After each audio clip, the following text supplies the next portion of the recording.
Hello, আজকের ভিডিওতে আমি ক্রিটিক্যাল রিজনিং নিয়ে কিছু ডিসকাস করব। সো এটা হচ্ছে আমাদের ক্রিটিক্যাল রিজনিং এর উপরে ফার্স্ট ভিডিও।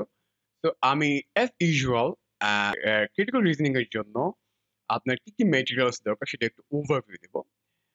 আপনার ২ টা গাইড লাগবে। সেটা হচ্ছে ফার্স্ট পাওয়ার স্কুল ক্রিটিক্যাল রিজনিং বাইবেল। আ বইটার নাম যেমন বাইবেল, কাজেও তেমন বাইবেল। এটা আপনাকে মাস্ট কিনতে হবে। আরেকটা গাইড যেটা অবশ্যই কিনতে হবে সেটা হচ্ছে GMAT এর অফিসিয়াল গাইড। আম সো এই ২ টা হচ্ছে আপনার মেইন টার্গেট ফর সিআর সেকশনের জন্য।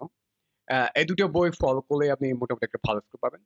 GMAT এর অফিসিয়াল গাইডটা কিনবেন ফর প্র্যাকটিস। আর পাওয়ার স্কোর বইটা গাইডটা কিনবেন ফর আ ক্রিটিক্যাল রিজনিং এর ফর জন্য কি স্ট্র্যাটেজি আপনার দরকার অর কিভাবে আপনি ট্যাকেল করবেন, কিভাবে কোয়েশ্চেন গুলো সলভ করবেন একটা স্ট্র্যাটেজি জানার জন্য। আরো ২ টা এক্সট্রা গাইড আপনি কিনতে পারেন চাইলে। যেমন ম্যানহাটন অ্যান্ড ভেরিটাস প্রেপের ২ টা গাইড ক্রিটিক্যাল রিজনিং এর উপর। ২ টাই অনেক ভালো but power score is the best. তো আপনি চাইলে বাকি ২ টোও কালেক্ট করতে পারেন যদি একটু বেশি টাইম থাকে আপনার। আর যদি শর্ট টাইম থাকে তাহলে আ আর যে ২ টো আমি ফার্স্ট এ বললাম ওই ২ টাই কালেক্ট করবেন।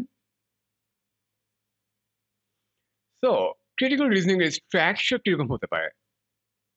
ওয়েল ক্রিটিক্যাল রিজনিং এর যে কোয়েশ্চেনটা হবে একটা শর্ট প্যাসেজ। প্যাসেজটা হবে অনেক শর্ট। যেমন 100 ওয়ার্ডস থেকে লেস হবে ইউজুয়ালি।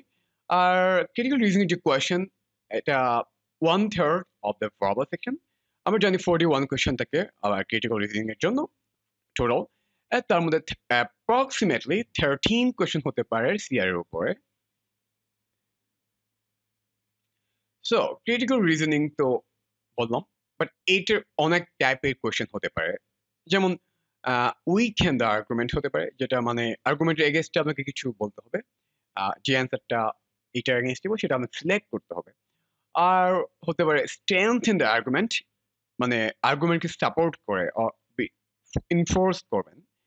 আর হচ্ছে ফাইন্ড অ্যাসাম্পশন মানে আপনাকে অ্যাসাম্পশনটা বের করতে হবে।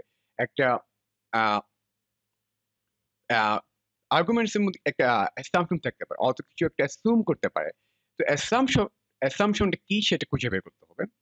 আর ইনফারেন্স আরেকটা টাইপের কোয়েশ্চেন মানে ইনফার করতে হবে যেটা হচ্ছে ডিরেক্টলি বলা থাকবে না বাট আপনাকে খুঁজে বের করতে হবে কোন ইনফরমেশন যদি থাকে সেটা। আর স্ট্রাকচার অফ দ্য আর্গুমেন্টস এটা এক টাইপের কোয়েশ্চেন হতে পারে। ফ্ল অফ দ্য আর্গুমেন্ট মানে আর্গুমেন্টস কোনো ফ্ল থাকতে পারে সে ফ্লটা বের করতে হবে। And paradox of the argument and next evaluation of the argument. তো এগুলো যে মোটামুটি ওভারঅল একটা কি টাইপের কোয়েশ্চেন আপনি ক্রিটিক্যাল রিজনিং এর জন্য পেতে পারেন তার একটা আইডিয়া। তো স্ট্রেংথ ইন কোয়েশ্চেন যেটা আপনাকে আর্গুমেন্টস সাপোর্ট করতে হবে। অথরের কনক্লুশন যদি থাকে সেটাকে সাপোর্ট করতে হবে। তো এটা স্ট্রেনিক কোয়েশ্চেন গুলো দেখতে কিরকম হতে পারে? যেমন বলতে পারে অ্যা মোস্ট স্ট্রেংথেনস দ্য আর্গুমেন্ট অর বলতে পারে মোস্ট স্ট্রংলি সাপোর্টস বলতে পারে or does most to justify the conclusion or বলতে পারে সাপোর্টস দ্য ক্লেইম ব্লা, ব্লা, ব্লা। তো এইগুলো হচ্ছে স্ট্রেংথেন এর যে সিআর এর যে কোয়েশ্চেন গুলো হতে পারে সেগুলো কিরকম হতে পারে? এগুলো অনেকগুলো ভ্যারাইটিস আসতে পারে।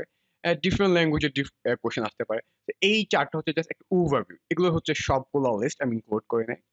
আমি স্ট্রেংথেনিং কোয়েশ্চেন এর জন্য আ প্রতিটা সেকশনের জন্য আলাদা করে নেক্সট উইকে আ ভিডিও বানাবো, ভিডিও লেসন করব। সেগুলোতে ডিটেইলস এ আমি ডিসকাস করব। উইকেন্ড কোয়েশ্চেন উইকেন্ড শুনেই বুঝতে পারছেন যে এ আপনাকে আর্গুমেন্টস এর এগেইনস্ট এ কিছু বলতে হবে। যেমন মোস্ট সিরিয়াসলি উইকেন্ডস হতে পারে অর মোস্ট আন্ডারমাইনস হতে পারে অর হতে পারে উড আন্ডারমাইন মানে আন্ডারমাইন করে নাকি ওকে? অর হতে পারে মোস্ট কল ইন্টো কোয়েশ্চেন। যেমন লাস্টের কোয়েশ্চেনে দেখুন which of the following if true would most call into question the analyst explanation of the price increase মানে একটা আর্গুমেন্টস এগেইনস্ট আপনাকে বলতে হবে। উইকেন্ড কোয়েশ্চেন এর আরো কিছু ভ্যারিয়েন্স থাকতে পারে। যেমন বলতে পারে counter Barnard's rejection of her explanation মানে একজনের explanation against আপনি blah blah blah কিছু বলেন or হতে পারে logical counter parent blah blah blah or হতে পারে most call into question similar to আগের কোয়েশ্চেনের মতো হ্যাঁ assumption মানে হচ্ছে assume থেকে assumption আসে মানে কোনো কিছু গ্যাপ থাকবে তো গ্যাপটা ইউজুয়ালি বলা থাকবে না ডিরেক্টলি ইন দ্য প্যাসেজ তো সেই গ্যাপটা আপনাকে খুঁজে বের করতে হবে এই টাইপের কোয়েশ্চেন যেমন which of one of the following is assumed হতে পারে or which of the following if assumed would allow the conclusion to be properly drawn or হতে পারে enables the conclusion to be properly drawn similar তো এই টাইপের অনেকগুলো assumption question হতে পারে